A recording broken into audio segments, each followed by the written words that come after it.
बच्चों, मैं DS मौर्य एक नई वीडियो के साथ क्लास 11th के लिए स्नैपशॉट का पहला चैप्टर कंटिन्यू है। पैसेज कुछ पढ़ाए गए थे, आगे देखें उसके जहाँ तक पढ़ाया गया था।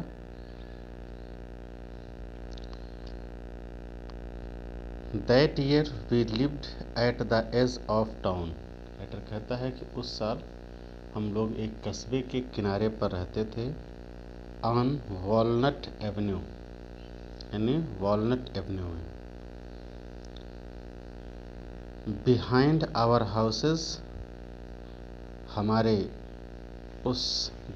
घर के पीछे, वॉज द कंट्री, अर्थात कहने का मतलब देहात था, गांव था।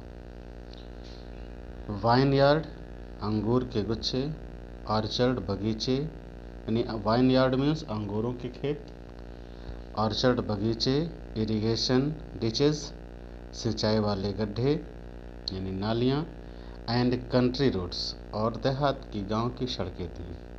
इन less than 3 minutes we were on Olive Avenue, यानी मात्र 3 मिनट में भी, यानी 3 मिनट से भी कम समय में हम ओलिव एवेन्यू पर पहुंच जाते थे। And then the horse began to trot, और फिर उसके बाद घोड़ा दौड़ना शुरू कर देता था, अर्थात घोड़ा उछल कर चलना शुरू कर देता था।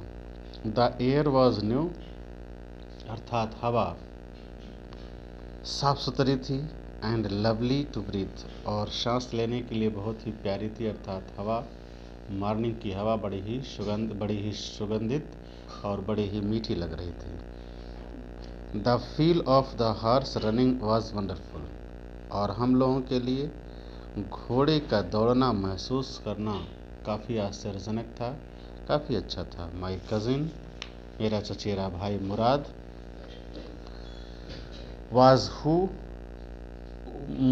who was considered one of the craziest member of our family, began to sing, यानी हमारा चचेरा भाई मुराद, जो हमारे परिवार का सबसे हिम्मती व्यक्ति माना जाता था, वो हंसना शुरू कर दिया। I mean he began to roar, यानी गाना शुरू कर दिया। गाने का मतलब वो दहाड़ना शुरू कर दिया। Every family has a crazy streak in it, अर्थात कहते हैं हर किसी परिवार में कोई न कोई व्यक्ति बहुत ही हिम्मती होता है। समवेयर एंड माई कज़िन, मतलब कहीं ना कहीं, और उसमें मेरे परिवार में my cousin Mourad was considered the natural descendant of the craziest streak in our tribe, और हमारे परिवार में, यानी जो मुराद हमारा चचेरा भाई था, हमारे ट्राइब का, हमारी प्रजाति का क्रेजिएस्ट पर्सन का, अर्थात सबसे हिम्मती लोगों का उत्तराधिकारी माना जाता था। Before him was our uncle Khosrove, उससे पहले हमारे चाचा खुशरोब थे। An enormous man with a powerful head of black hair, एक भारी भरकम व्यक्ति, शक्तिशाली दिमाग रखने वाले, काले बालों वाले, and the largest moustache in the San Joaquin Valley, और सेंट जैक्विन वैली में सबसे बड़ी मूछ रखने वाले व्यक्ति थे। A man so furious in temper, एक ऐसे आदमी जो स्वभाव से काफ़ी चिड़चिड़े थे, काफ़ी गुस्सैल थे। शो इरिटेबल, काफ़ी चिड़चिड़े थे। शो इम्पेशेंट, काफ़ी अधीर व्यक्ति थे, कहने मतलब जल्दी नाराज हो जाने वाले व्यक्ति थे। That he stopped anyone from talking by roaring, कि वो किसी को भी बात करने वाले किसी व्यक्ति को दहाड़ करके रोक देते थे। It is no harm, pay no attention to it. It is no harm, कहते हैं इसमें कोई नुकसान नहीं था, कि पे नो अटेंशन टू इट, कि आप उनकी बातों पर ध्यान न दें, लेकिन उनकी बातों में टीका टिप्पणी करने का मतलब डांट खाना स्वाभाविक था। That was all, no matter what anybody happen to be talking about, कहते हैं यही सब कुछ था।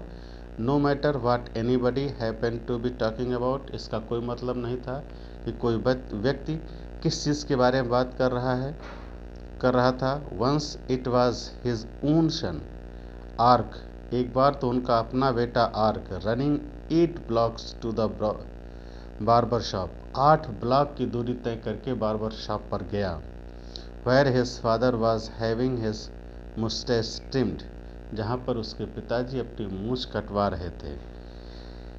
टू टेल हिम, उनसे यह बताने गया कि their house was on fire, कि उनके घर में आग लग गई थी। This man, Khusro set up in the chair and road, वो हम आदमी खुसरो जब लड़का चिल्ला के उनसे कहता है कि घर में आग लग गई है, तो वह कुर्सी पर बैठे बैठे एंड रोड दहाड़ते हैं, इट इज़ नो हार्म, इसमें कोई नुकसान नहीं है, पे नो अटेंशन टू इट, इस पर कोई ध्यान न दो। द बार्बर सेड, इस पर उस नाई ने कहा कि but the boy says your house is on fire, लेकिन लड़का ये कहता है कि आपका घर जल रहा है। सो खुसरो रोड, इस पर भी खुसरो दहाड़ कर बोलते हैं, डांट कर बोलते हैं, एनफ, काफ़ी हो गया, इट इज़ नो हार्म, इसमें कोई नुकसान नहीं, ऐसे मैं कहता हूँ। My cousin Mourad was considered the natural descendant of this man, मेरा चचेरा भाई मुराद स्वाभाविक रूप से इन्हीं का उत्तराधिकारी माना जाता था। Although Mourad father was Zorab, यद्यपि मुराद के पिताजी का नाम जोराब था, who was practical and nothing else, वो बड़े ही प्रैक्टिकल व्यक्ति थे और कुछ नहीं। That is how it was in our tribe, और यही सब कुछ था जैसे भी हमारे प्रजाति में चल रहा था।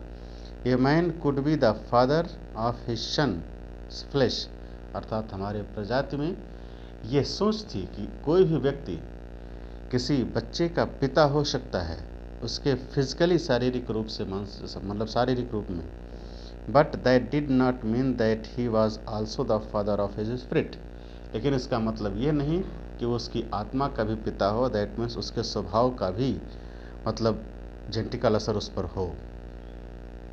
The distribution of the various kinds of spirit of our tribe had been from the beginning capricious and arrogant, अर्थात कहते हैं the distribution of various kinds of spirit, अलग अलग प्रकार की सोच का, अलग अलग प्रकार के स्वभाव का जो विस्तार था, अर्थात एक तरह से उत्तराधिकार था या बंटवारा था, ऑफ आवर ट्राइब, हमारी जाति का, had been from the beginning capricious and flagrant, शुरुआत से ही काफ़ी मनमौजी और घुमक्कड़ थी, अर्थात हमारी प्रजाति टहल घूम करके ज़्यादा समय बिताने में विश्वास रखती थी। तो आज के लिए इतना ही, कल फिर नेक्स्ट पैसेज।